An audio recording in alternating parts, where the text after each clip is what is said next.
Hello, YouTubers, friends, compatriots, bootlickers, shills, Dutch serfs, peasants, vassals, minions, meat sacks. I'm a useful idiot, and thank you for letting me entertain you. And that's my topic of today. And I like doing these bigger topics a little more than these sexy fly-by-night stories hitting the headlines. These big topics interest me, and one of them is entertainment. Anybody that stops to think about it realizes we live in a kind of a weird society where everyone is pursuing entertainment all the time. And of course, entertainment is a vehicle for advertising. And so that's where the big money is. And most entertainment exists in order to deliver advertising for corporations.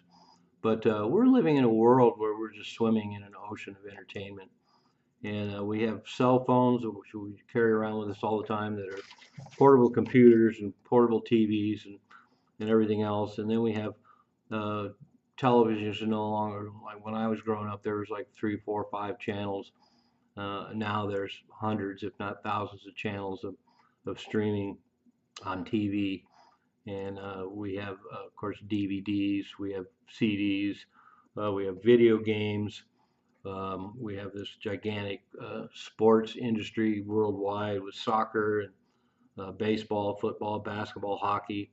And then we have that wasn't enough, so now we have fantasy leagues and betting, and we have gambling, and sports gambling is entirely legal, and we have ebooks and trashy novels and online shopping, streaming of everything, and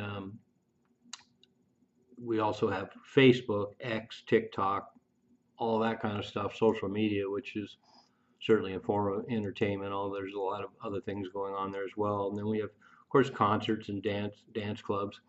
One of the things I think about, of course, is the fact that 100 years ago, um, people's lives weren't based around entertainment. So, like, you go back 100 years, and then you go back thousands of years before that. Certainly there was forms of entertainment. Um, it was more of a incidental.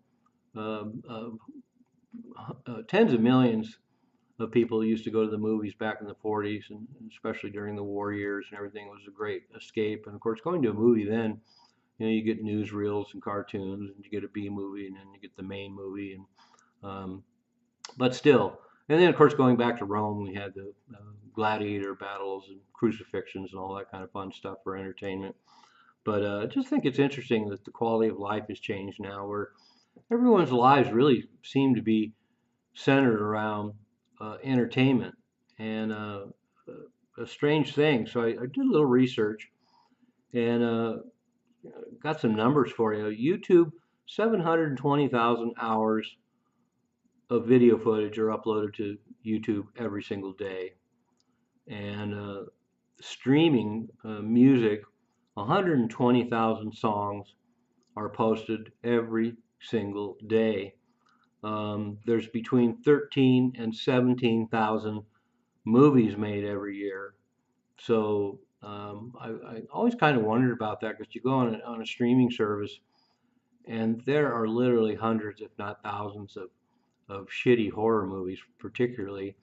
And it's like, it's just amazing. There's a huge industry that produces this crap. And I swear to God, every single person between the ages of 14 and 35 must be making movies in Hollywood.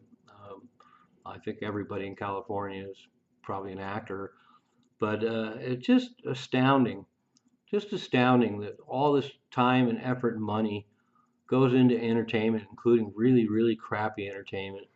But to bring it around to a more important issue, of course, is to look at the fact that both Orwell and Huxley talked about the whole nature of entertainment and pleasure, this pursuit of pleasure.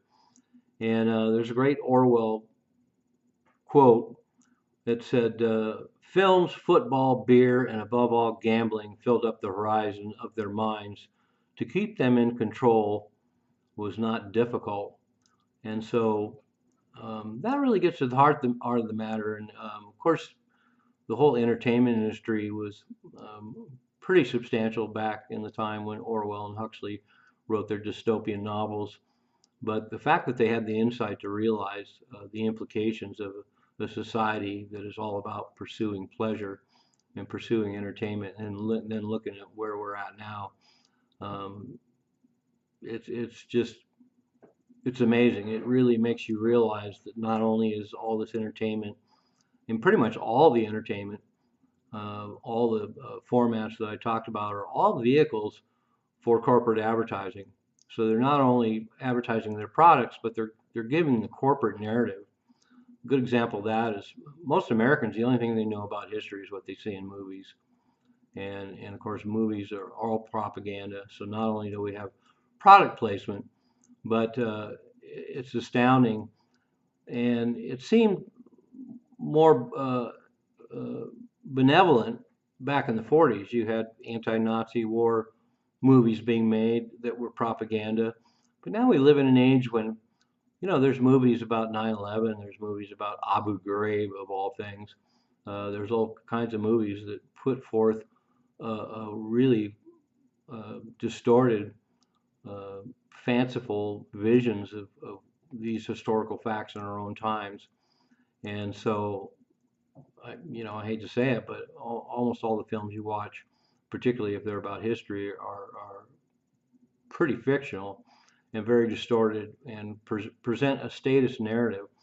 And so you're getting the advertising, but you're also getting the propaganda. But Orwell went on to say that, quote, heavy physical work, um, the care of home and children, and petty quarrels with their neighbors, quote unquote, become the focal point of people. And that goes along with this quote about entertainment, too. And another quote is all that was required was a primitive patriotism used to appeal. And that's just what I was talking about. These movies are propaganda, and it's a very primitive idea of patriotism that's presented to people. And so their ideas of history are created by corporations and the government in collusion with these corporations.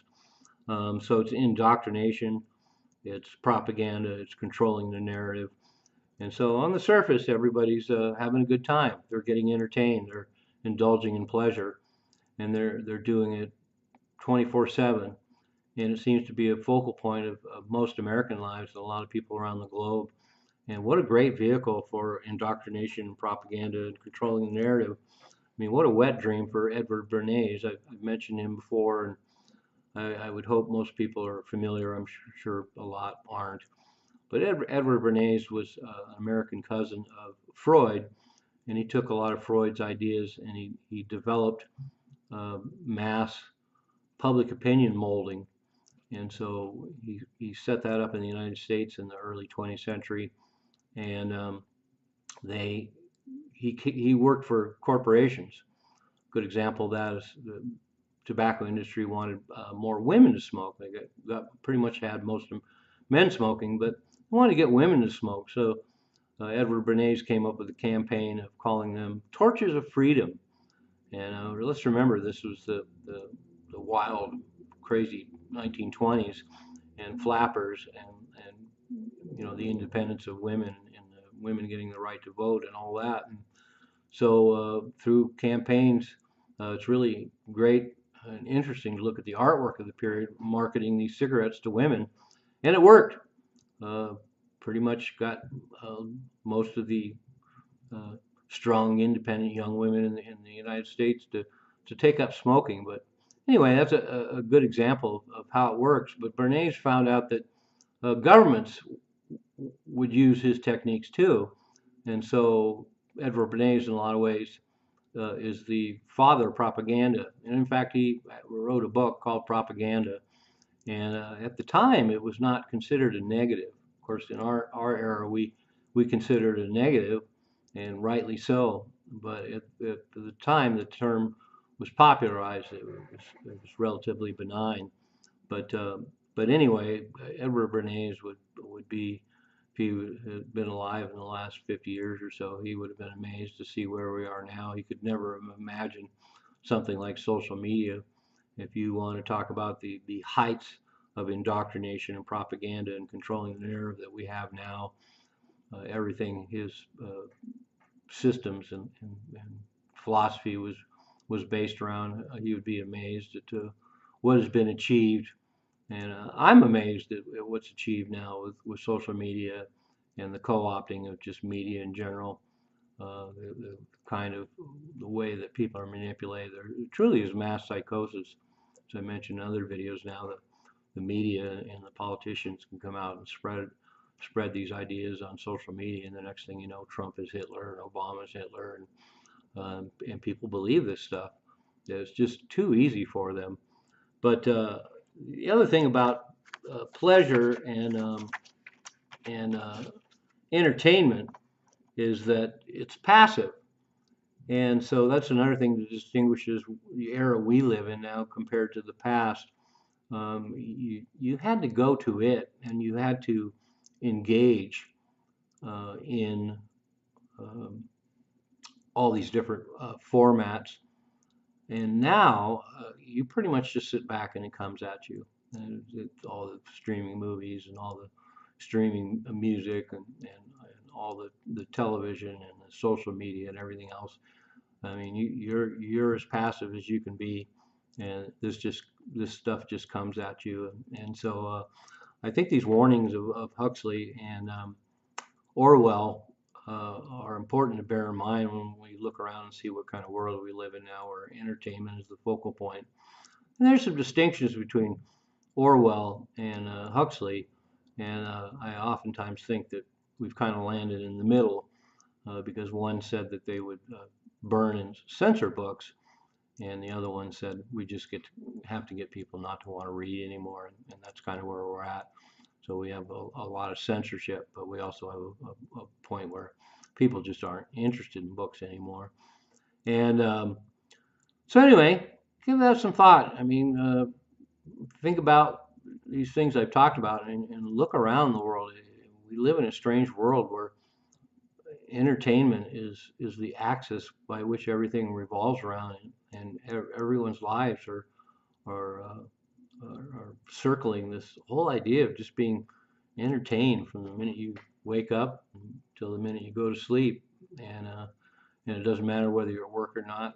Entertainment is playing a role at work now. A lot of people just are on their social media and on their phones and Facebook and their computers at work. So basically, entertainment can be nonstop. So there you have it, entertainment. And I have to say, I'm glad you're addicted to entertainment, because you're coming here to get some of the best entertainment on YouTube. I'm a useful idiot. Don't you be one too.